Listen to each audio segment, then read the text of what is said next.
Welcome to the final lecture of Ancient Cities. Today we move on to the last great city of antiquity, which carried on the legacy of Rome throughout the entire Middle Ages.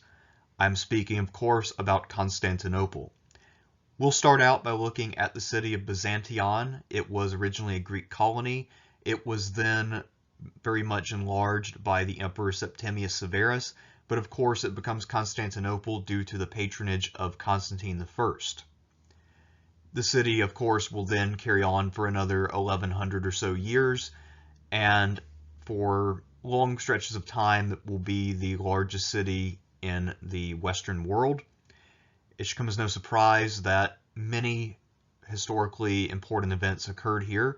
We're not going to go through all of the history of the Byzantine Empire, also known as the Eastern Roman Empire, nor will we even go through all of the events or features of all of the various parts of the city we're going to be looking at, but rather we're just going to do a kind of general overview. By the end of this video, I hope to give you a general sense of what was here, why it was here, and a general sense of the overall significance of these various structures for the functioning of the city. So let's get started by talking about the foundation of the colony of Byzantion.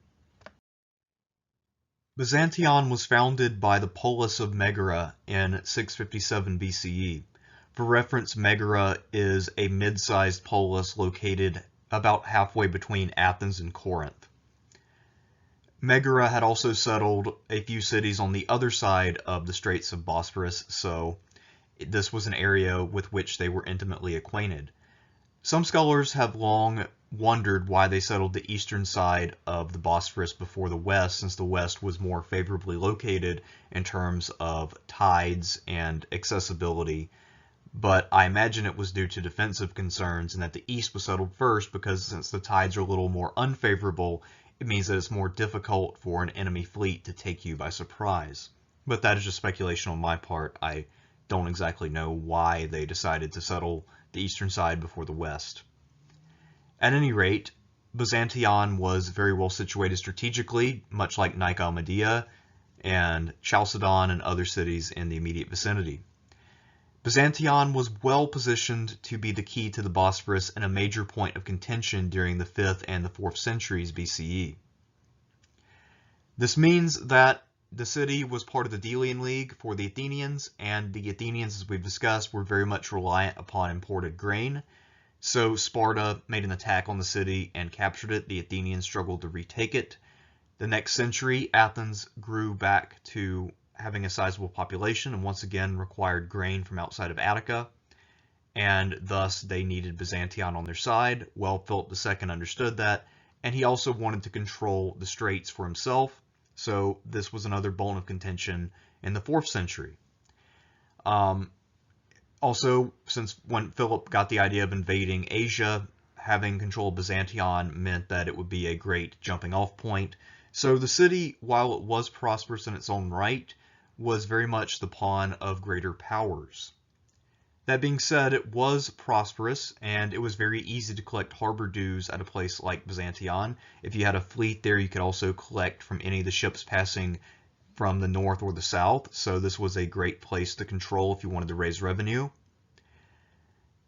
The Acropolis here at Byzantion also once had a structure called the Baths of Achilles.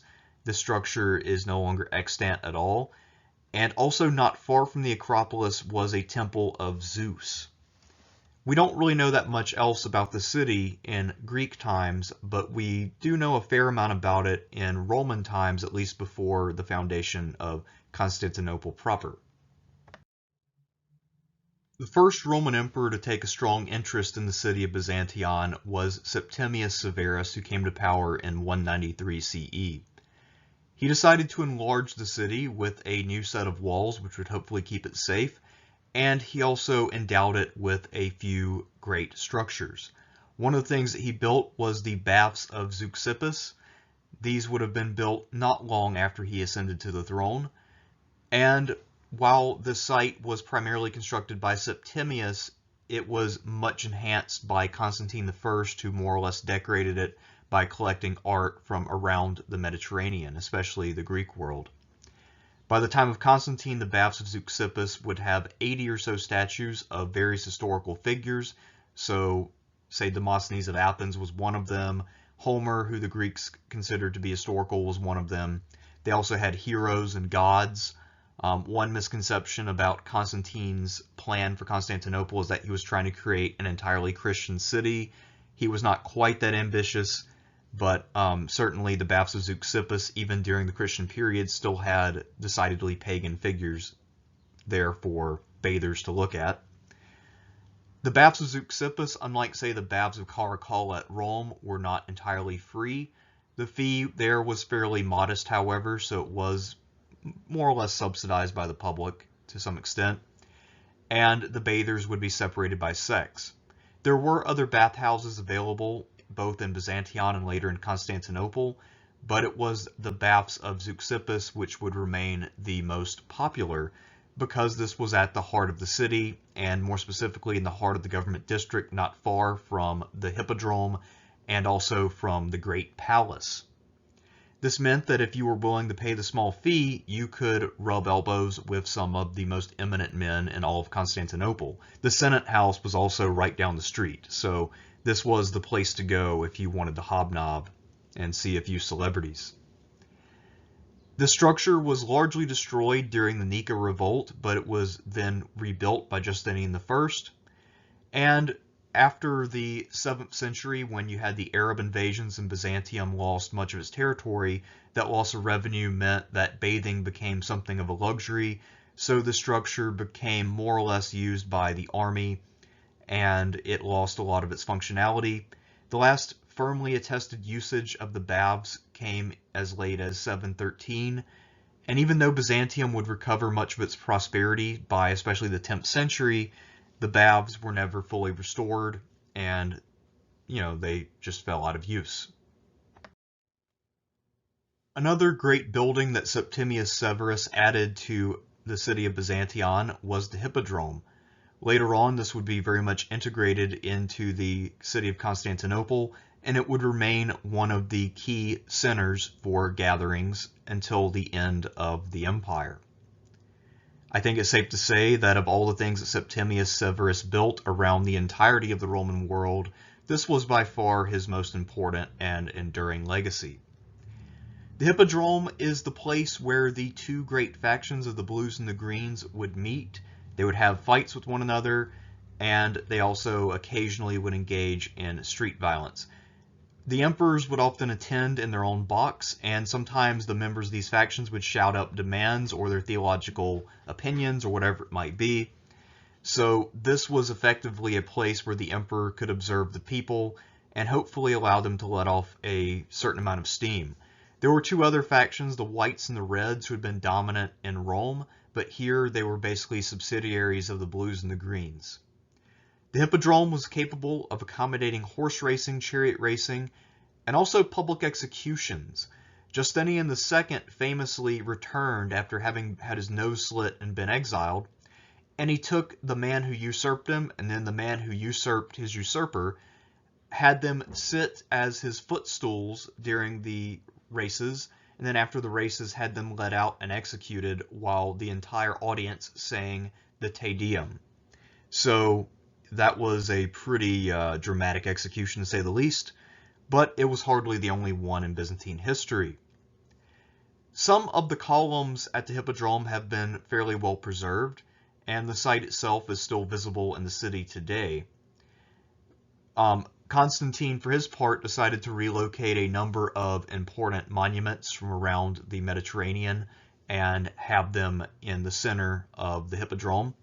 Some of these objects included the obelisk of Thutmose III and also the serpent column, which was originally at Plataea to celebrate the victory of the Greeks over Mardonius and the Persians at the Battle of Plataea in 479 BCE. Another statue which was located here originally were the horses of St. Mark, which of course were taken by the Venetians and relocated to Venice, probably during the time of the Fourth Crusade. As we'll see, the Fourth Crusade was probably the worst thing that ever happened to Constantinople in terms of historical preservation in the long run. In 330, following his victory over the last of his rivals in 324, Constantine decided to take the city of Byzantion and remake it in his own image. The city was to be renamed Constantinople, and it was created as a new official capital of the East. His idea was to create a new Rome, one which was not quite so mired in the past, specifically the pagan past, as Rome. However, the city was not intended to be a strictly Christian city. As we've discussed, Constantine did allow statues of pagan origin into the city, and even after Christianity became the official religion under Theodosius I, these statues would remain. There was no systematic attempt to create a fully Christian city that more or less evolved over time. That being said, most of the people Constantine appointed to be senators at Constantinople were in fact Christians, but that's largely because he himself was a Christian and those were his friends. So it's kind of a situation where he appoints the people he knows and trusts. And it kind of just works out that way. I don't know if he really had a set design. The other thing to consider is that while Constantine was the son of an emperor and an emperor in his own right, he did not hail from one of the older families in Rome. And the aristocrats of Rome, despite the fact that most of them had never achieved anything of note by the 4th century, most of them were born and raised in the city of Rome and never really left, and they really rested on the laurels of their inheritance. Most of them were extremely conceited, and they looked down upon the men of the frontier, including Constantine. So he was never fully accepted at Rome. He found them to be snobbish, and he thought that it would be a welcome change of pace to get away from them. So he created his own Rome with its own senate and other power structures. The reason for locating the city at the site of Byzantion is that there was plenty of potential for growth on this peninsula here. And the city was also pretty well located in terms of its ability to control the entire empire. It had a lot of sea access. It was located not far from the Danubian frontier, which was heavily threatened at various times. It was reasonably close to the eastern frontier. And one reason for really centering the emperor at Constantinople rather than at Rome is because by Constantine's time it had become clear that the center of power in the empire, both in terms of wealth and population, was in the east and not the west. It's estimated that 3/4 of the population and wealth of the Roman Empire was located in the east, and only about 1/4 was in Italy, Gaul, Iberia, and Britain. So it would make sense to put your political capital where your, well, capital in the modern sense is located. During the 4th and 5th centuries, Constantinople's population was anywhere between 250,000 and 1 million, and it managed to rebound to about 500 to 800,000 during the 10th century after dipping significantly following the Arab invasions. It's also worth noting that the Arab invasions caused a massive dip in urbanization generally across the Byzantine world, and for a time it appears that Constantinople was the only real city in the empire outside of perhaps Adrianople. By the fall of the empire in 1453, the city had been reduced to a mere 50,000 inhabitants, and a good number of these were Italians who had settled in the city, but we won't get into the details there. Suffice it to say that the city was largely a ghost town, and it had become the Detroit of the Bosphorus. The first step in enlarging the city and making it Constantinople was erecting a new set of walls. These walls are called the Walls of Constantine or the Constantinian Walls, depending on your preference. So Constantine decided to create a larger perimeter and then fill it up by encouraging people to settle there. He recruited senators, as we've discussed, but also encouraged other people from the surrounding area to come join him there. The city would quickly outgrow this boundary within about a century or so, and while the Constantinian walls were outdated from about 420 or so on, some sections of them have surprisingly managed to survive to the present, including the section that you see here. The expansion of the city out to the Constantinian walls meant that the new center of the city was shifted outwards, and to accommodate this fact and make sure that he was put front and center as the main founder of the city and the most important person in the city's history, Constantine decided to build a Forum of Constantine, which would be in the new center of the city, right outside of the old Severian Walls. It lay right along the main road coming from the city gates as you're passing through to the old city center.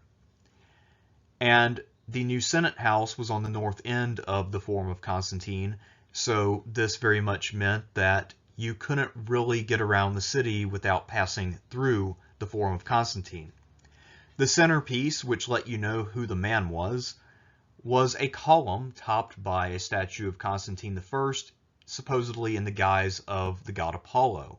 As I mentioned, Constantine's sort of vision of a purely Christian city, very limited if it existed at all. However, this statue was eliminated by a gale during the 12th century, and the Emperor Manuel I Comnenus replaced this statue with a large cross. The Forum of Constantine was damaged by fire during the 4th Crusade, and the Crusaders, who were always short on money, decided to melt down the ancient statues and repurpose them. There have been a handful of things which have survived. This right here was believed to have been a boundary marker from the old Forum of Constantine, and it is now preserved in a museum. Another Constantinian building was the Church of the Holy Apostles. This was designed under the direction of Constantine I himself around 330 or so, and it was only completed by his son Constantius II a couple years after Constantine's death. This church is believed to have greatly influenced the design of other churches around the Roman world, which have survived. We know that it was a cruciform design and that this was imitated by at least 6 or so other churches. The diagram on the screen comes from a church in Venice, which was modeled after the Holy Apostles. We know that a cruciform design is supposed to replicate the general look of a cross and the basic layout, but there are various ways you can do that, and there actually are some variations among all of the surviving cruciform churches. So this is probably about what it would have looked like, but there could have been some, somewhat significant deviations from this. The Church of the Holy Apostles was perhaps the best known of the burial places for the Byzantine emperors, and many of the more prominent emperors would be laid to rest here, including Constantine himself, Theodosius I, Leo VI the Wise, and Nicephorus II Phocas. The Church of the Holy Apostles, despite being much less well known today than the Hagia Sophia, was also a major reliquary, and if anything, probably had about as many sacred relics as the Hagia Sophia. The list of things which were stored here was pretty long. The church survived the Ottoman conquest in 1453, and it was left to the Christians after the Hagia Sophia was made into a mosque. However, because the Byzantines had not had enough money to maintain it for a long time, it was already falling apart, and the Christian community decided to abandon it, and then the Ottoman authorities in 1461 decided to demolish it. And because of that, we don't know what the church looked like or the exact layout. There was a mosque erected on the site of the Church of the Holy Apostles. The Ottomans forbade the building of any new major churches, but they would allow existing churches to continue in operation. So the Church of the Holy Apostles was lost and never rebuilt. The Emperor Valens is best known for his catastrophe at the Battle of Adrianople, where he and his entire army were more or less destroyed, but he also managed to stick his name onto the end product of a long-term project to provide water to Constantinople. The Aqueduct of Valens still stands today, and it is in pretty good shape even though it no longer operates. It is basically the terminus of a 160-mile-long system which stretches well into the hills of Thrace and delivers water over a long distance into the city of Constantinople, which had a rapidly growing population and was consuming lots and lots of water. During the time of Theodosius II, additional aqueducts were constructed, and he redesignated the water from the Aqueduct of Valens to come directly into the palace and also to go into the baths of Zeuxippos. The Aqueduct of Valens was cut off by the Avars in 626, and the Byzantines only had the resources to repair it under Constantine V in 758. The time when the Avars cut off the water supply was during what was known as the Byzantine Dark Age. This basically corresponds with the period of the Arab invasions, at least fairly closely, and Byzantine resources were at a low point.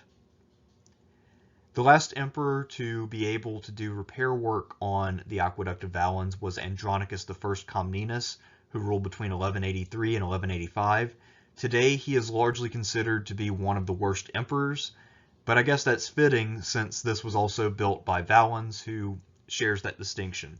So two of the worst emperors were associated with one of the greatest works of Constantinople. How about that? In 392, Theodosius I conquered the West and thus reunified the entire Roman world under a single ruler for the last time. He knew in his own mind that he was a great man, so he decided to commemorate his greatness by creating his own forum in Constantinople.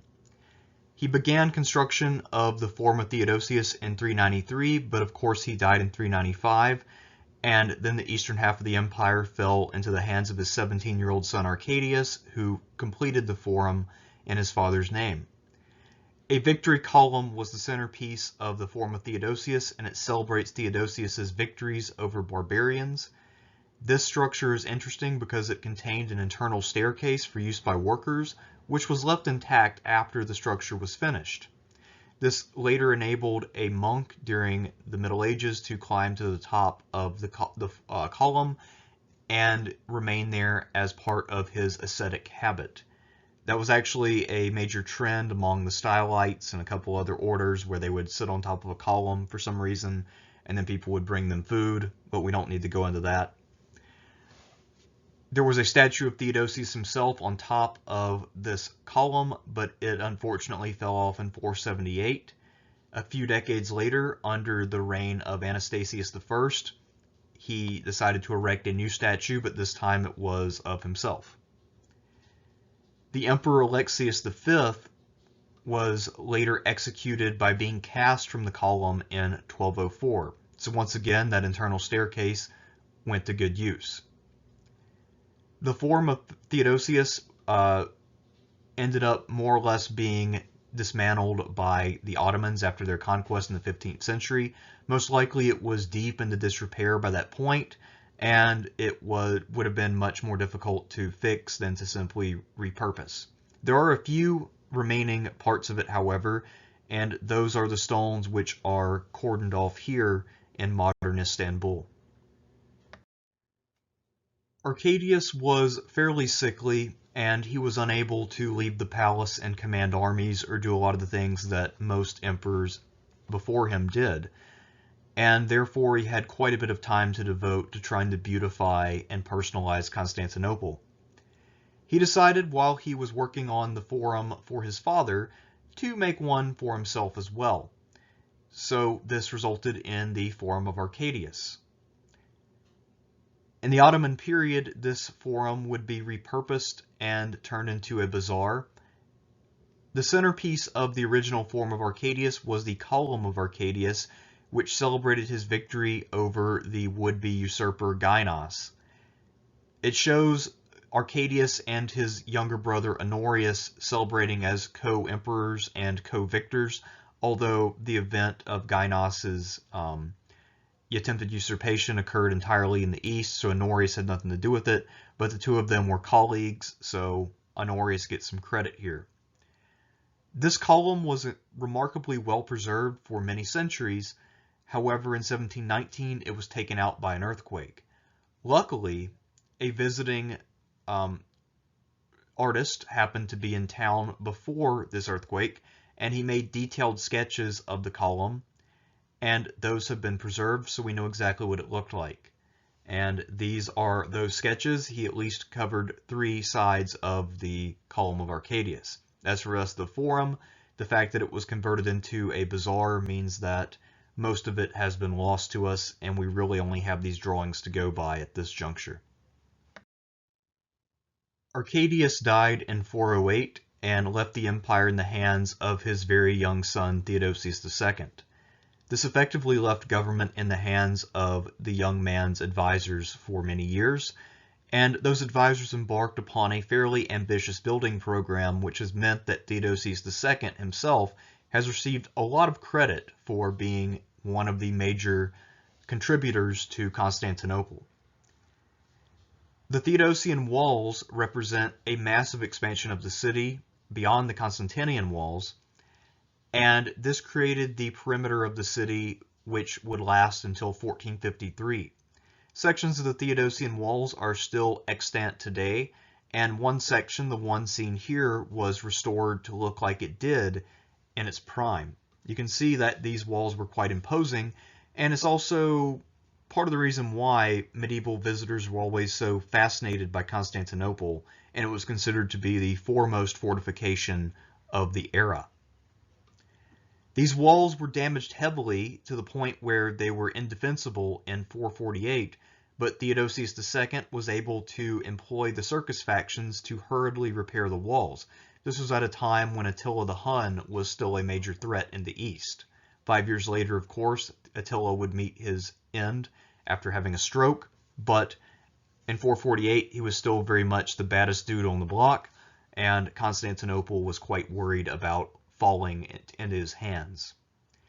The walls after that held pretty firmly, and Constantinople was more or less impregnable from the landward side until the advent of cannons, and especially the advent of heavy cannons, which were commissioned by Mehmed II in 1453. Theodosius II and his advisors left a strong mark on the city of Constantinople, and perhaps the most enduring institution of Theodosius II was the Pandidictarian, which in time would become known more as the University of Constantinople, or the Imperial University of Constantinople, or, for those of you who like a little bit of verbosity in your titles, the University of the Palace Hall of Magnara. The original school, as founded by Theodosius II, had 31 chairs, 16 of them who taught in Greek, 15 in Latin, and they taught a variety of different subjects. One of the key achievements of the university over time was maintaining consistently teachings about the Platonic and Aristotelian schools of philosophy. Of course, the university was primarily geared toward educating officials in Byzantine law. Theodosius II also assembled the Theodosian Law Code, which would then become standard until Justinian revised it. The institution, first and most fundamentally, was designed to train bureaucrats and elites in order to administer the empire. That being said, it also helped to preserve a great deal of learning, especially in conjunction with one of the workshops of the Great Palace, which was responsible for preserving manuscripts. While many of the texts of the ancient Greek world were preserved by Arab writers who had an interest in Greek science, most of the works of, say, Homer or Greek historians or something of that nature were preserved in Constantinople by Byzantine workers. In 491, Anastasius I came to power, and he was first and foremost a defensive-minded man who tried to avoid unnecessary expenditure. He figured that in the long run, if he could protect more territory from barbarian incursions, this would lead to greater revenue and surplus. So he constructed what are known as the Long Walls of Thrace, effectively a buffer 40 miles out from the city, which would hopefully provide more security for Constantinople. Possibly these walls were actually constructed as early as the time of Leo I, at least in some places, but ultimately took up Anastasius's name since he either completed this project or enhanced it in some way. The Wall of Anastasius, also known as the Long Walls of Thrace, were 35 miles in length, and due to the size, this fortification was hard to sufficiently man even when Constantinople was massive and the army was doing relatively well. In effect, this was not any kind of a permanent barrier. These walls also weren't terribly high, but it was really more of a speed bump for any invader to have to deal with rather than some kind of a stronghold. Manpower limitations and a limit of financial resources in the 7th century due to the Slavic and also Arab invasions meant that this wall had to be abandoned, and most of the stone ended up being repurposed for local buildings, but there are still some sections of the walls of Anastasius which have held up. These are mostly in the northern forested areas, and they are still fairly easily found today. Anytime you concentrate a huge number of people into a confined space, you are potentially facing the danger of a riot. And this danger was realized in 532 during the infamous Nika Revolt. The causes of this revolt are a combination of circus factions, the Blues and the Greens, who had become quite boisterous by this point and were used to getting their way. There were high taxes at the time which were deeply unpopular, and the population as a whole held John the Cappadocian, the head administrator, as an outright villain.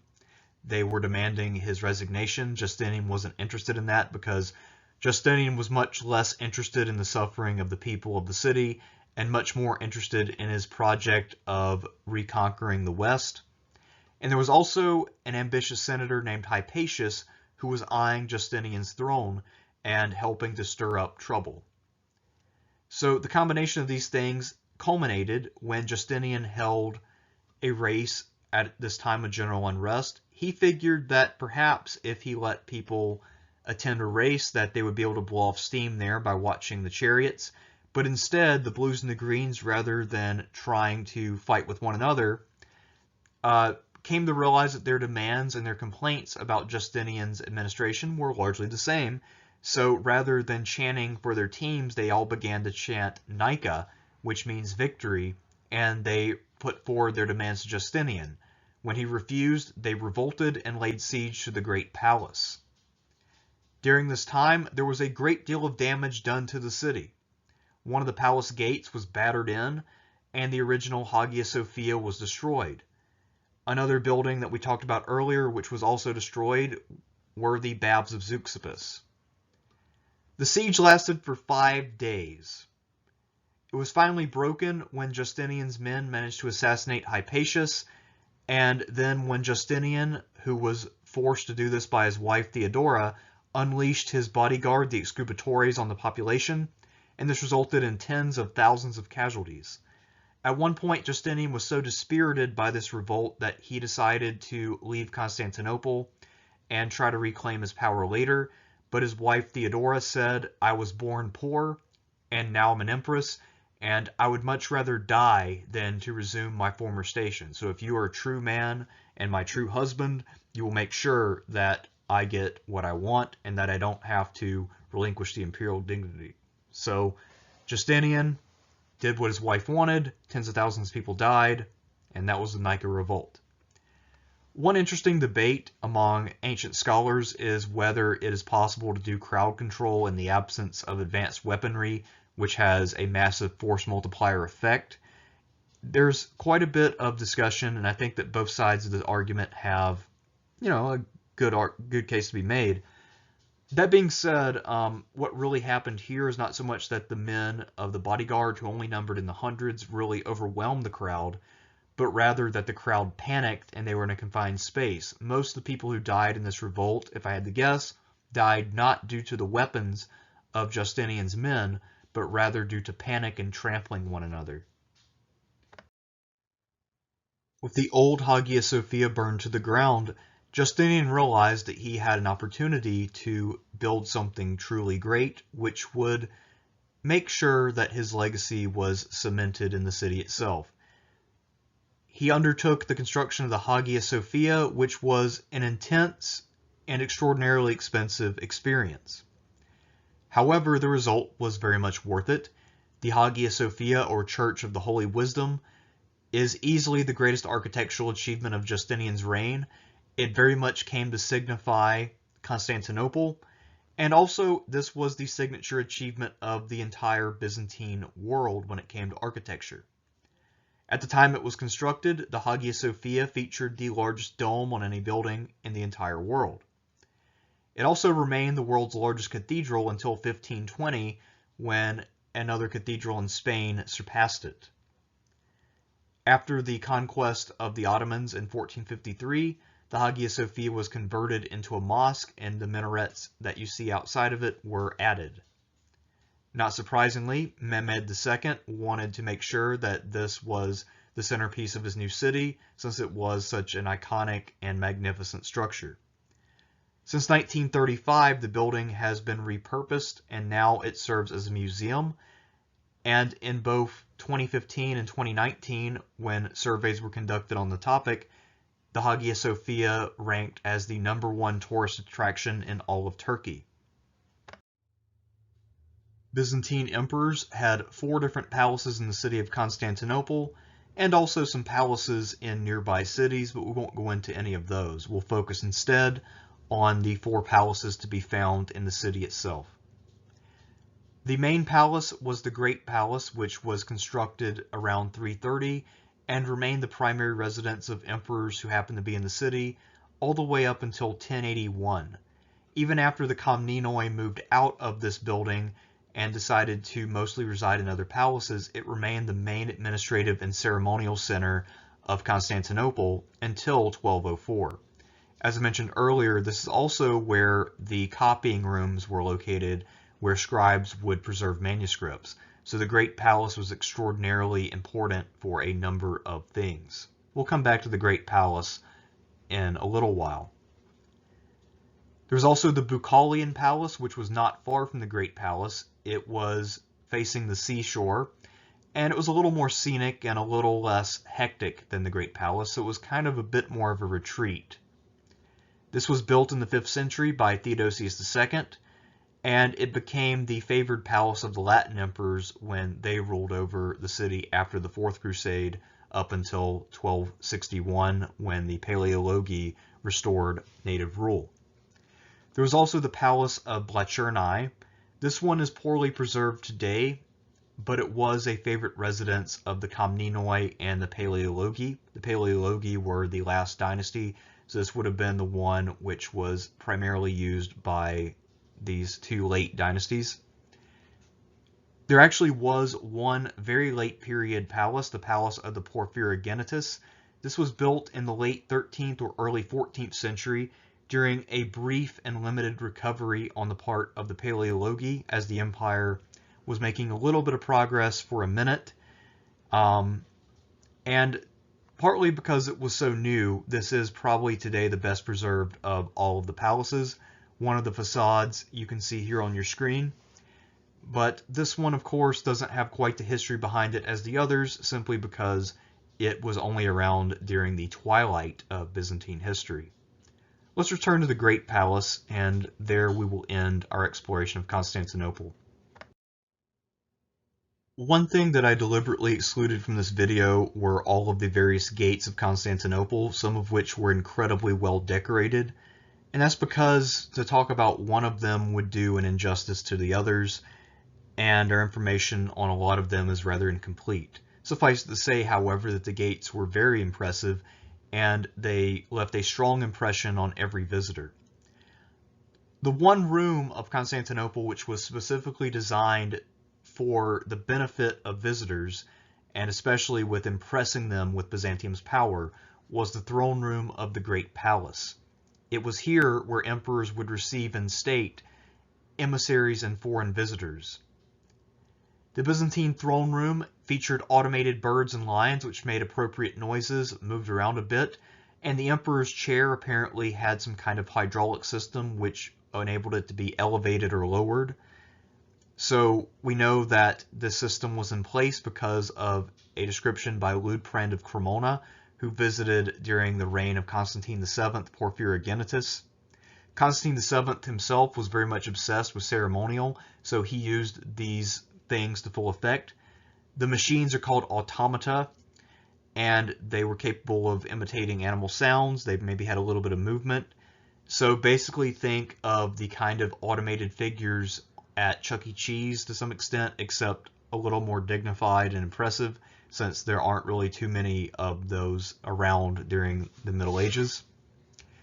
Ludeprand was pretty impressed by this. He claims that when he came into the room, Constantine VII's throne was on ground level. He did a prostration, so he lowered his head to the ground and looked away. And when he looked back up, Constantine's throne had been raised much higher. Apparently, there were a few other automata around the city. There were other birds which occasionally would chirp at certain times on the tops of various buildings around the city. And this is something which really awed visitors, especially people who came from places which didn't have much urbanization. So Constantinople very much was a wonder of the world during its prime, and it's not hard to see why. Anyhow, that concludes this exploration of Constantinople, and it also concludes this course.